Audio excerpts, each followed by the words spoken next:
ఎక్కువగా నవ్వడం వల్ల మీ ఆరోగ్యానికి ఏమవుతుందో తెలుసా? చెప్పు. రీసెర్చ్ ప్రకారం చిన్నపిల్లలు యావరేజ్ గా రోజుకు 300 నుంచి 400 సార్లు, ఆడవాళ్ళు 50 నుంచి 60 సార్లు నవ్వుతారు. కానీ మగవాళ్ళు కేవలం 8 నుండి 20 సార్లు మాత్రమే నవ్వుతారు.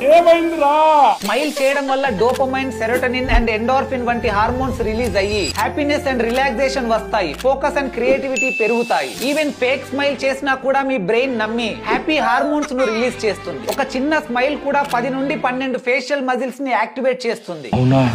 అదే జెన్యూన్ స్మైల్ అయితే ఏకంగా 43 మజిల్స్ ను యాక్టివేట్ చేస్తుంది. దీని వల్ల ఫేస్ లో బ్లడ్ సర్క్యులేషన్ పెరుగుతుంది. స్కిన్ నేచురల్ గా గ్లో అవుతుంది. రింకిల్స్ అండ్ ఫైన్ లైన్స్ కూడా తగ్గుతాయి. మీరు నవ్వినప్పుడు మీ body more white blood cells ని రిలీజ్ చేస్తుంది. దాంతో మీ ఇమ్యూనిటీ పెరుగుతుంది. బ్లడ్ ప్రెషర్ తగ్గుతుంది. హార్ట్ అటాక్స్ అండ్ స్ట్రోక్స్ వచ్చే అవకాశాలు కూడా తగ్గుతాయి. స్టడీస్ ప్రకారం ఎక్కువగా నవ్వే వాళ్ళు తక్కువగా నవ్వే వాళ్ళ కన్నా 7 సంవత్సరాలు ఎక్కువగా బ్రతుకుతారట. సో ఈ వీడియోని వెంటనే మీ ఫ్రెండ్స్ అండ్ ఫ్యామిలీతో షేర్ చేయండి. అండ్ మిమ్మల్ని బాగా నవ్వించి తెలియకుండానే మీకు చాలా హెల్ప్ చేస్తున్న మీ ఫ్రెండ్స్ ని ట్యాగ్ చేసి థ్యాంక్స్ చెప్పండి.